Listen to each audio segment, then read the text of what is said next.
Did you ever beat yourself up because you should be more grateful than you are? Were you ever criticized by loved ones? I get that. And I get that a lot, by the way. I found myself 2 weeks ago saying, first class in United Airlines has really gone downhill. Like, really? Negativity bias is our tendency to focus on the negative versus the positive. Why? Because that's how our ancestors passed on their genes. That's why anger and fear exist, so that you can flee threats. If you don't pay attention to them, you're just looking, it's like, it's a great day. You'll get eaten by a tiger and not pass on your genes. And so the result is that the ungrateful among us were the ones who survived. Ingratitude is your animal tendency.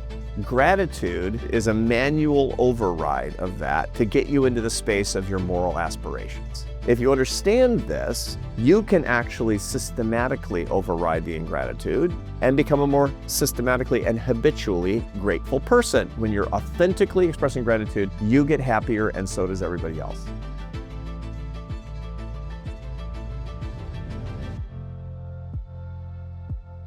Hey friends, welcome to Office Hours. I'm Arthur Brooks. I'm your host. I'm a behavioral scientist dedicated to lifting people up and bringing them together in bonds of happiness and love using science and ideas. I want to bring the best ideas from all different areas of knowledge and science and even philosophy and theology to you, so you can use them to live a happier life and to teach other people how to be happier as well. I want you to be a happiness teacher, because we need more people that are teaching this in the world. We want a better world.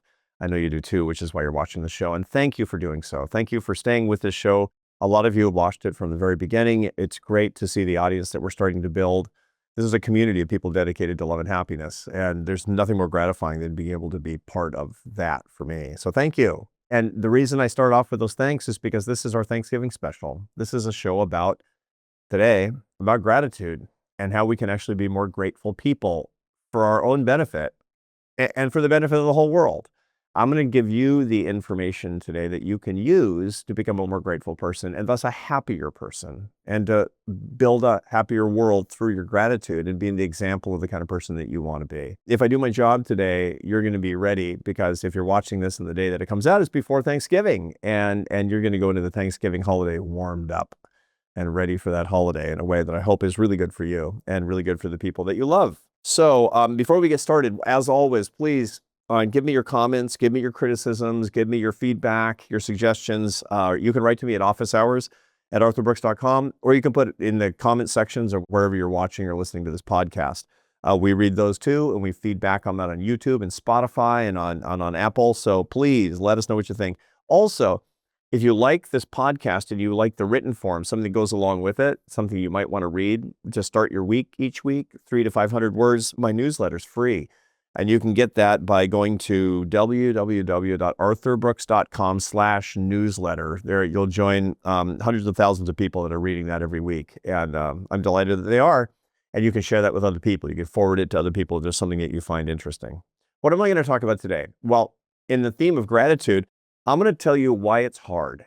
If you feel like an ungrateful wretch, I'm going to show you the evolutionary biology that led you to be an ungrateful wretch and why you're actually quite normal in being one. Second, I'm going to talk about some experimental studies that show how to become more grateful, to override your evolutionary proclivity toward ingratitude. And last but not least, I'm going to talk about how you can make gratitude a greater habit, how you can make it a habit in your own life. So it's going to be really super practical for Thanksgiving week, and indeed, I hope, for the rest of the year as well.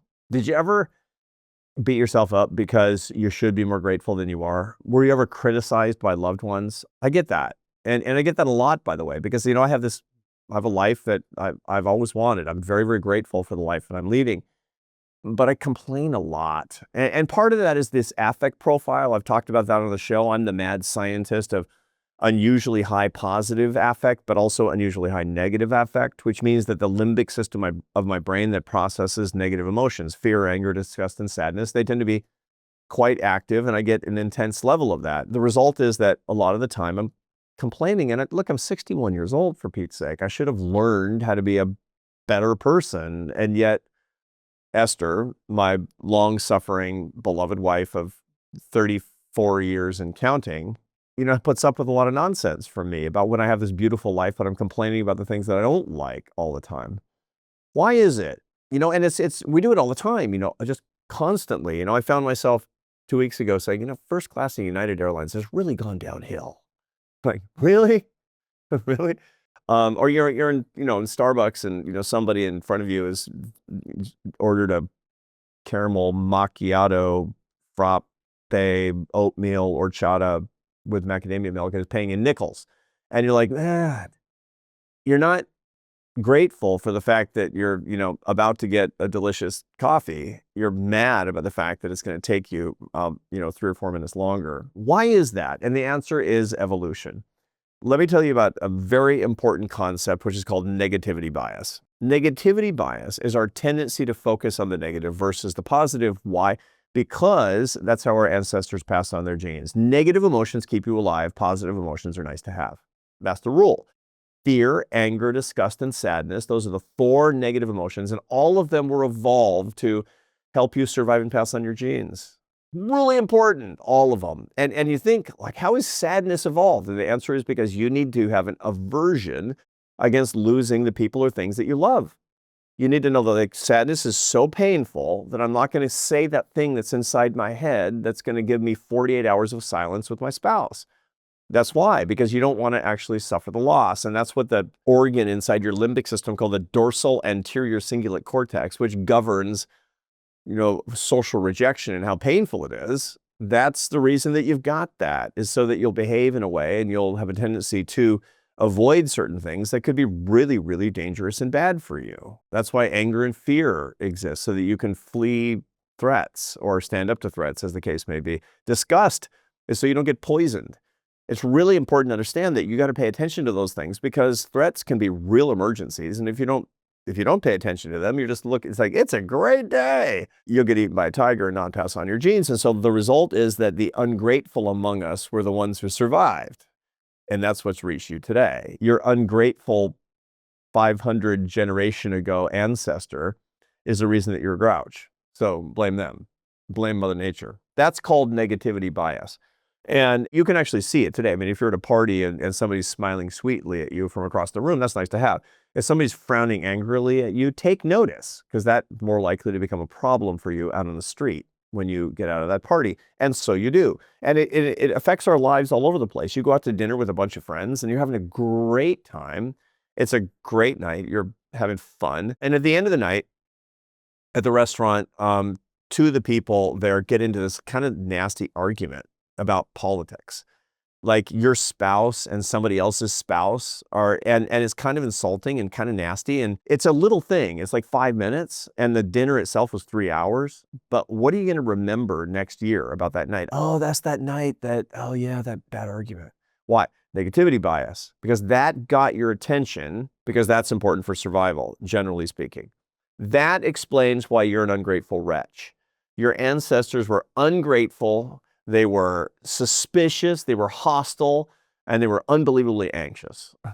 They were. And they actually escaped becoming some animal's dinner until at least they could pass on their genes. And thank God for that. So that's kind of how ingratitude wins out over gratitude. And so if you just go if you live in a state of nature, if you're living people say you should live in authentically, you should live in habitat.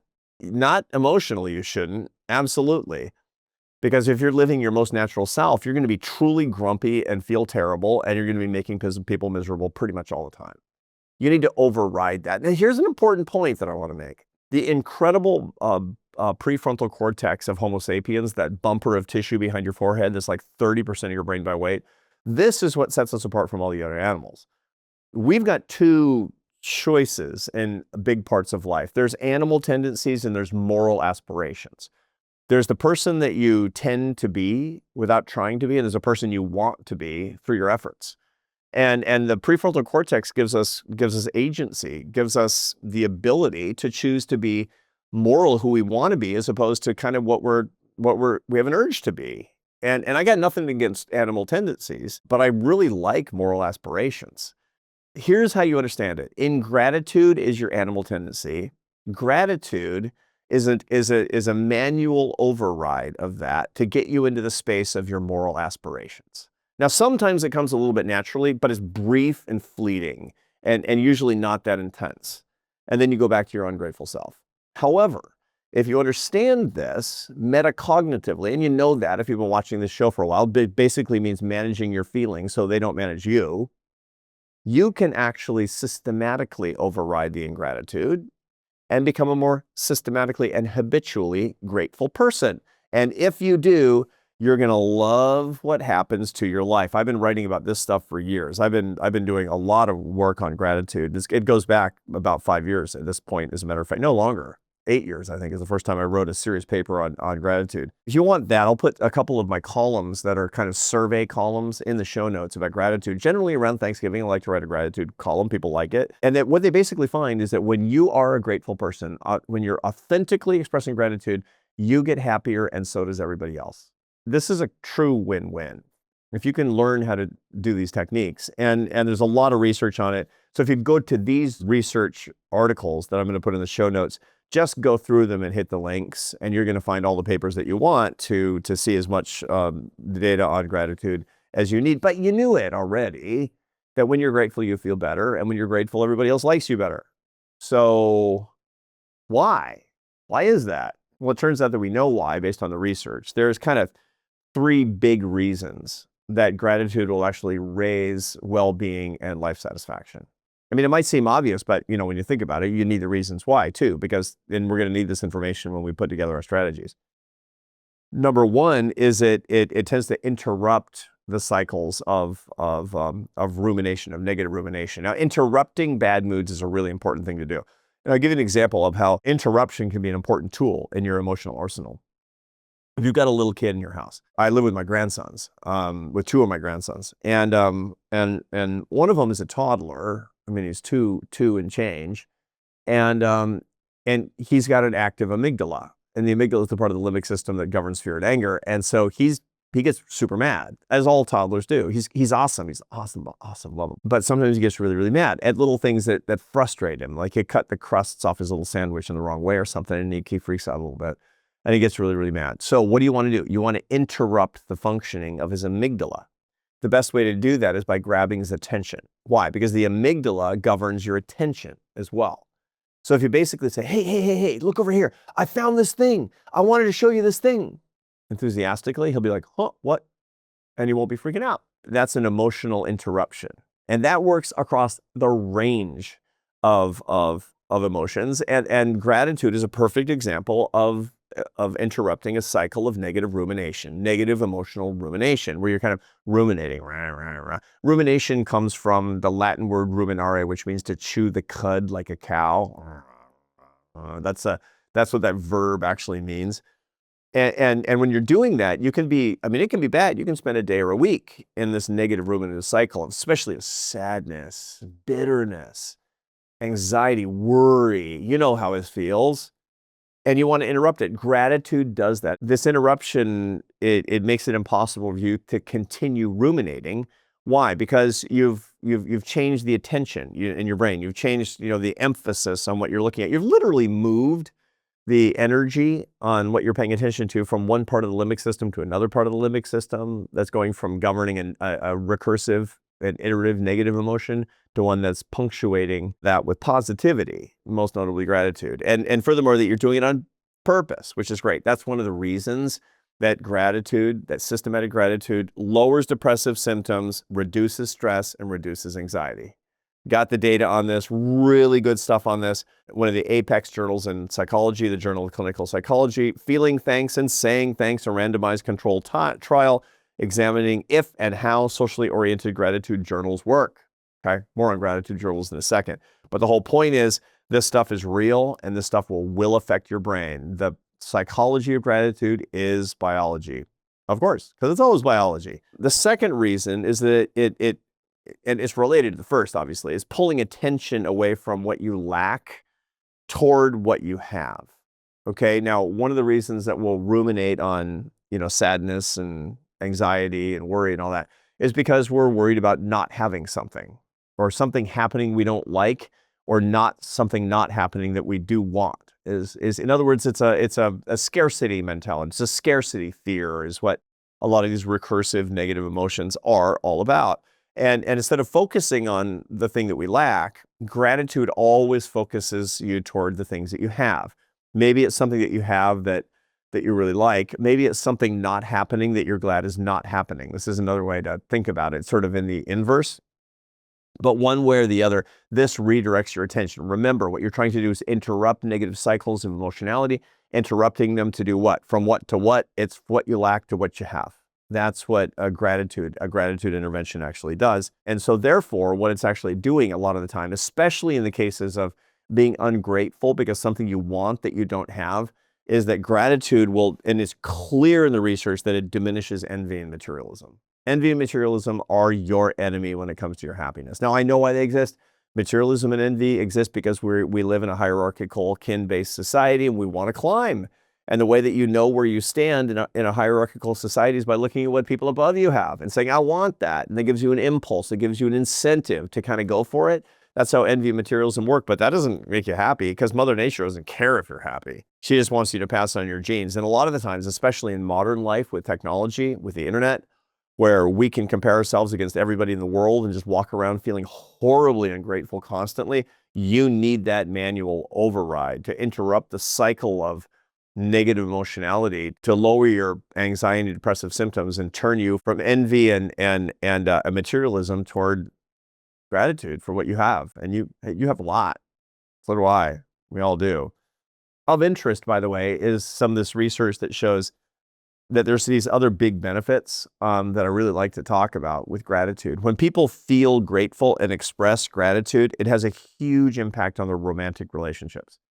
One of the best things that you can do for your partnership, for your romantic partnership, is to focus on all the reasons you're grateful for that person. And conversely, one of the most corrosive things that actually happens in a marriage or any romance for that matter is to ruminate on your ingratitude. No, to ruminate on your bitterness, on your resentment. That's a really super easy thing to do. And especially when you're in a highly hot emotional hedonic state, negative emotional state, which for me is the morning.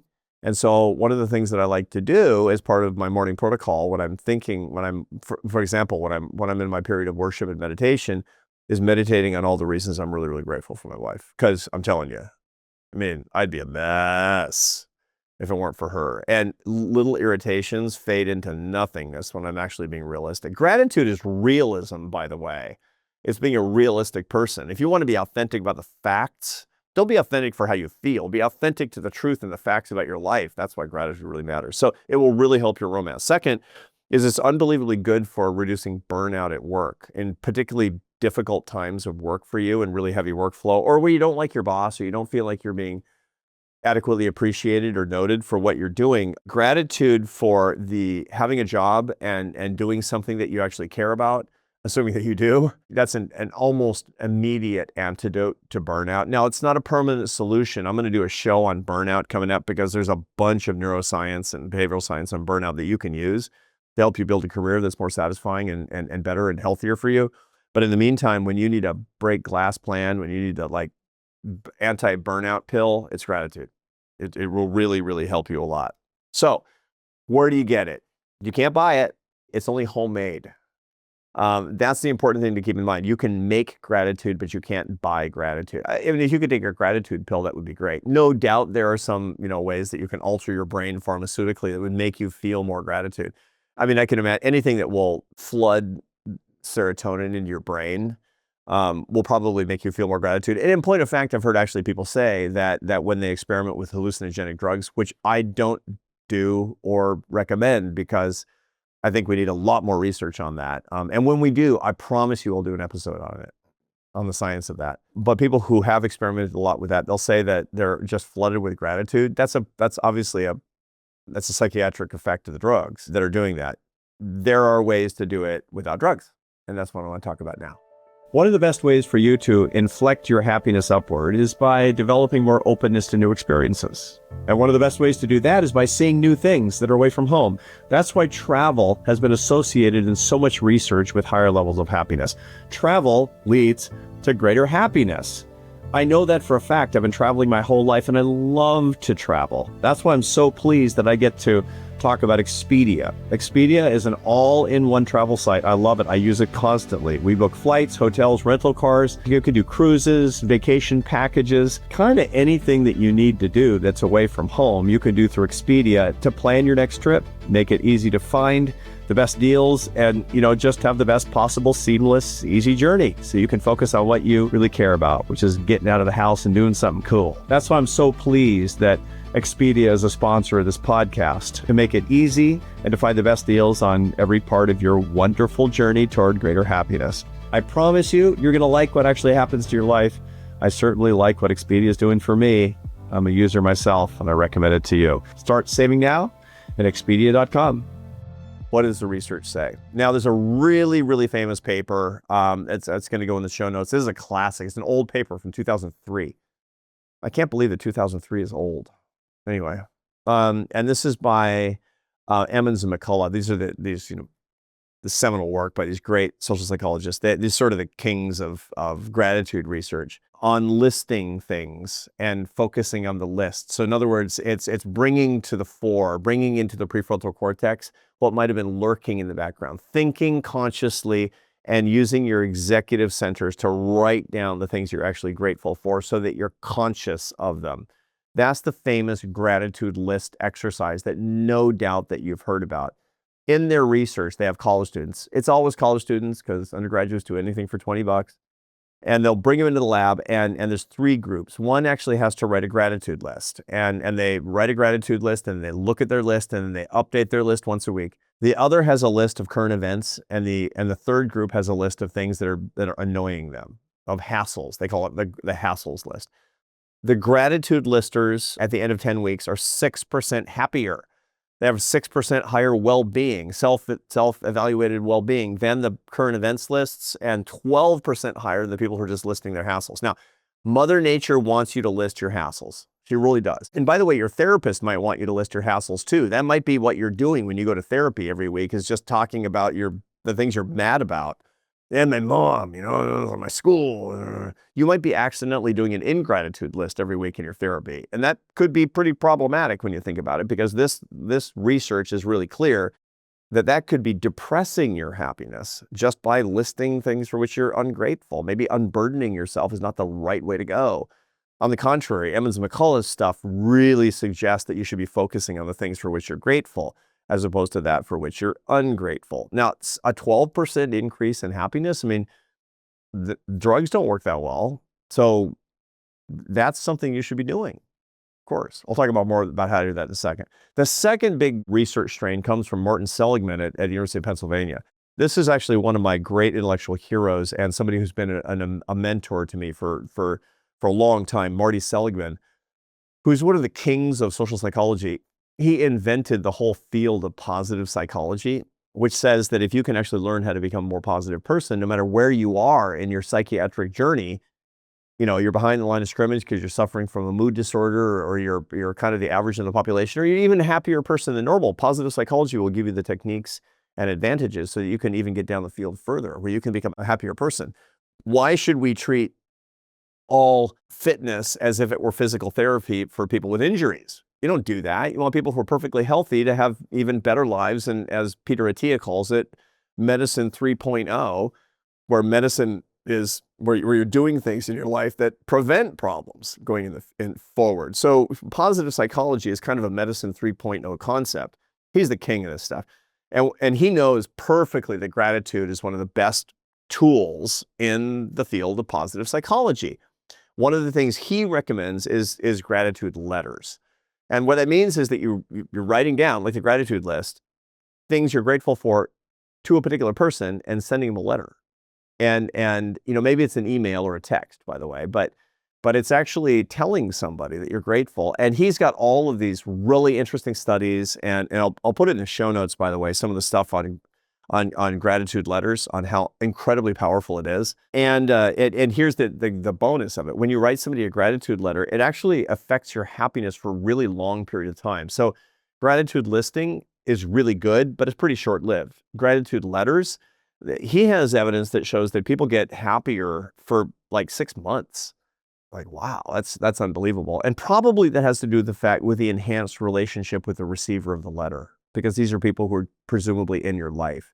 You send your mother a gratitude letter, you and your mother are going to have a better relationship, and that's going to make you happier for a long time until it's time for the next gratitude letter, or maybe one from her to you. So that's an important thing to keep in mind on how that actually works. And I'm going to talk about actually how to make that happen. But I want to say one thing about that for a second, about Marty Seligman's gratitude letters. Even if you know what the person is doing is writing a gratitude letter as a gratitude intervention, even if you know that, you still get the benefit from the person because it just lifts people up. And I know that because Marty last year wrote me a gratitude letter. He wrote me a gratitude email, actually. It came on like I think it was on January 1st. So it's like, it's great. And he just said, I really appreciate the work that you're doing. I think it's really good. And I'm like, the great Marty Seligman thanked me for the work that I'm doing. It was like, month made. And I know, I mean, he's doing a gratitude letter because he's, it's like, doctor, treat thyself. I got it, and it's still, I mean, it was sincere. I mean, he would have written it to me and be hypocritical about it. He's the real deal. And it just made me really, really happy that he did that. Marty, if you're listening, you're the best. Third is what's known as public action, in which you find a public venue in which to thank somebody for something that they've done. That might be somebody you know, might be somebody you don't know, is doing a kind of a public gratitude proclamation.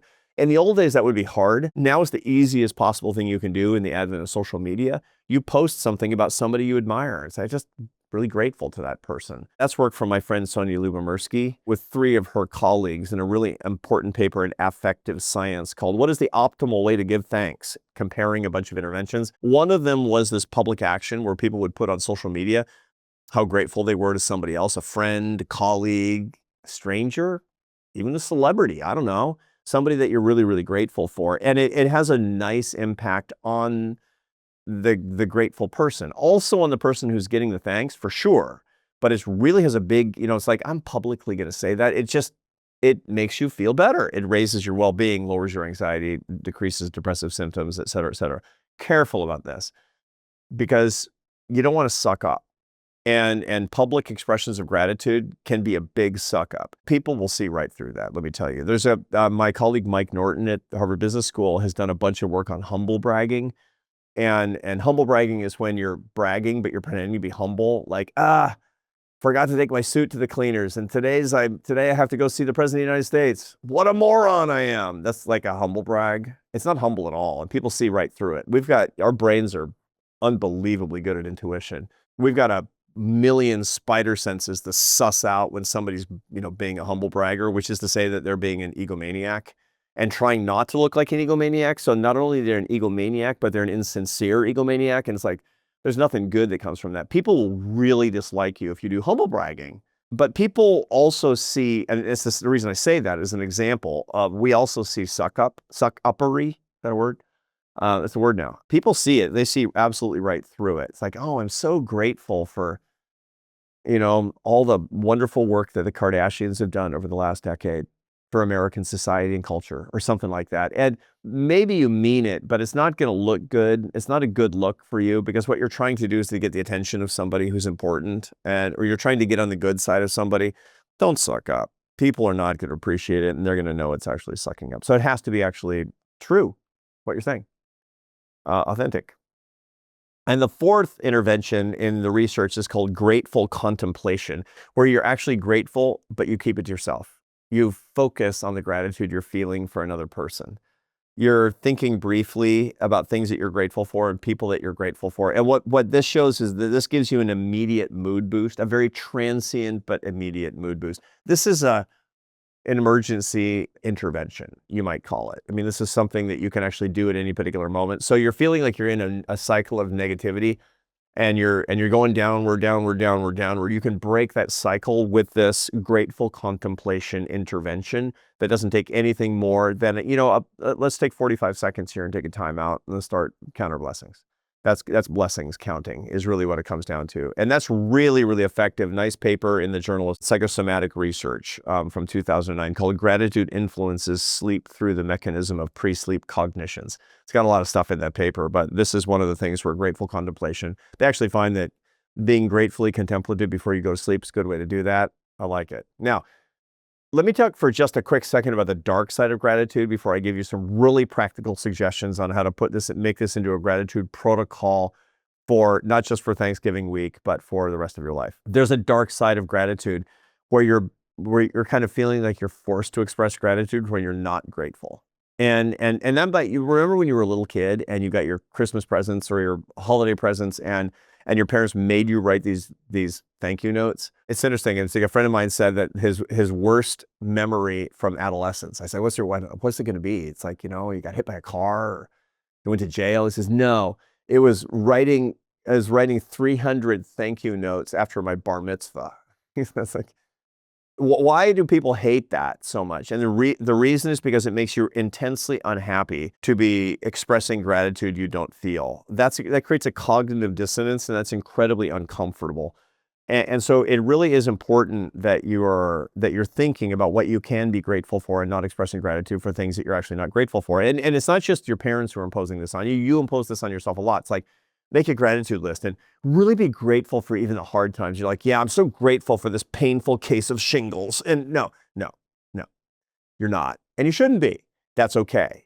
But there is something that you can be grateful for about it, like what I'm learning from this negative experience. I'm grateful for this negative experience. And if you've been watching the show for a while, you know that, I recommend the failure journal or the disappointment journal, where when something bad happens, you write it down and how it's making you feel. Then a week later, you come back and write down what you learned from it. And then 3 weeks or 3 months, depending on how you want to do it, later you come back and write underneath that entry what benefit you got from it. Even though you still don't want it to have happened, what growth you actually got from the experience. That's how you actually do gratitude about something for which you're actually not grateful, because there's a secondary or tertiary phenomenon associated with it, with learning and growth. And that's the thing to actually be thinking about, not the shingles themselves, but actually how you dealt with it and the people actually helped you, and et cetera, et cetera. It might be considerably after the fact. Okay, protocols, gratitude protocols. It's a 4-part gratitude protocol I want to be talking about here. Okay, number 1 and 2 are the weekly treatment. Okay, you need a weekly treatment. It has 2 parts to it. The first one is your gratitude list. And I recommend on Sunday night, before you go to bed, take 10 to 15 minutes and write the 5 things you're most grateful for. I don't care how stupid they are. Like the Red Sox won today. I don't care how dumb it is. Maybe it's really profound. Like, I'm grateful to God for giving me life.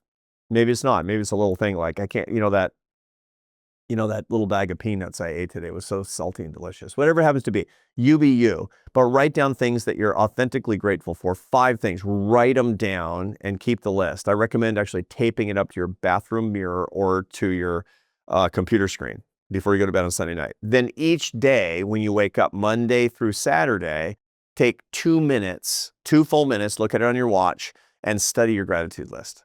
Study and go through each one. Say, yep, and really internalize it. Every Sunday, update the list. Maybe you keep one thing, maybe you substitute something else in. Keep it to about 5 items so it doesn't sprawl into the 600 item gratitude list, which is not going to be very helpful for you. But do that. That's a weekly protocol. So I'm assigning you that homework on this. You're at office hours, so fair's fair. That's assignment number 1. That's weekly. That's Sundays, and then for 2 minutes each morning. Second, start 1 day a week. I recommend Monday morning, by writing 1 text or email of appreciation to somebody for something that you really appreciate. The work that they did, something you admire, a favor they did, whatever it happens to be. If you're in a position of power or authority in your company, this is going to change your relationship with the people who work for you. But even if you're not, then this can be a really, really important, good thing to do, either at work or in your personal life. But every Monday, I would say 1 text or email. Make it 2 if you're trying to get kind of ambitious here, but don't make it 10 because it'll take up too much time. It'll become a burden and you won't do it.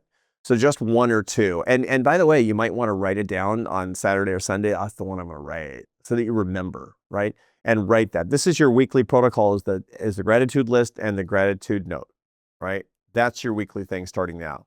The third thing to do is opportunistic public action, which, when you have opportunities, start looking for ways to thank people publicly, right? Find ways to kind of give people flowers that they're not expecting. There's these wonderful internet videos and these memes where people just run up to somebody and give them a bouquet of flowers and run away, just to look at their reaction, to look at the positive emotionality that actually, and what that's doing is you can see somebody who's really worried about their day, and then somebody just runs up and gives them a dozen roses. And as long as it doesn't seem like weird or creepy, what that does is that's emotional interruption that we were talking about before, right? And that's an override that creates an emotional override, which is a lovely thing to see. Do that opportunistically as often as you can. So when you see opportunities to do it, something that you read and reach out on social media and say, I just saw this really great article. I thought it was beautifully written, this essay. I thought it was wonderful. Maybe you find something that really moves you, a song that really moves you, and you want to talk about it on a platform that you find useful and say, I just thought that was really, really beautiful. I'm grateful for that song. Maybe the artist sees it, maybe the artist doesn't, but it will really help you in an opportunistic way. When you hear something, see something, witness something that you find is beautiful and you have the opportunity to express your gratitude, do that. Okay, step 4 is authenticity check, is having an authenticity check. Am I being a suck up or not? Or am I being authentic? That's a really important thing to do. Taking care, making sure that it's very clear to yourself, because you're the person who matters on this. It's your happiness, after all, that you're being authentic in all the things that you do, and systematically saying, am I expressing gratitude for things for which I'm truly and only truly grateful? Actually, I didn't put in part 5, did I? Part 5 is grateful contemplation. Use that how you want. Maybe a little bit of grateful contemplation when you first lie down before you go to sleep at night, and maybe the first thing when you wake up in the morning. Try that. All right, that's number 5, grateful contemplation. Your 5-part protocol. We have time for a couple of audience questions, and there's some things that I really like. Ann Howell writes in by email, I talk about raising success and happiness at work. What about the trade-off between success and happiness? This is important, right? Like when you need a job that is more successful insofar that it pays you more and you need more for your family, but it's not necessarily a job that you like. How do you make that trade-off? Here's a weird thing from the literature. For most people, that's not a trade-off. And the reason is that when they're doing something that they authentically find to be a calling, that they do it really, really well, and they tend to be compensated pretty well for it. And so the important thing to do is to find your calling. Here's the thing. There's a great concept in Japanese called ikigai. Some of you have heard about it. Ikigai, ikigai. And ikigai is really the way to find your calling. And your calling has 4 parts to it. What I love, what I'm good at, what the world needs, and what people will pay me for. In other words, if it doesn't fit one of those things, it's not your calling. And looking for something that actually fits the Venn diagram, what I love, what I'm good at, what the world needs, and what the world will pay me for, that's really a beautiful thing, because then there's not this trade-off that we're talking about. In the meantime, when there are trade-offs, it's very important to focus on the gratitude that you have for the ability to support your family, to support yourself and to support your family. I remember one time my wife has always really struggled with her dentists and all that, because she grew up in Spain. Dental work wasn't good. So by the time we got married and immigrated to the United States, she was at the dentist all the time. And, she had a really painful dental procedure, like 2 root canals and crowns, and it was expensive and it was time consuming. And I said, I'm sorry. And she said, you know what? I'm not sorry. And I said, why not? She said, I'm actually unbelievably grateful. I live in a country where I have a great dentist, and I can actually pay this dentist. And that's the truth of the matter about most things, isn't it? Is actually finding the reason to be grateful, which gets us back to the main idea in this episode.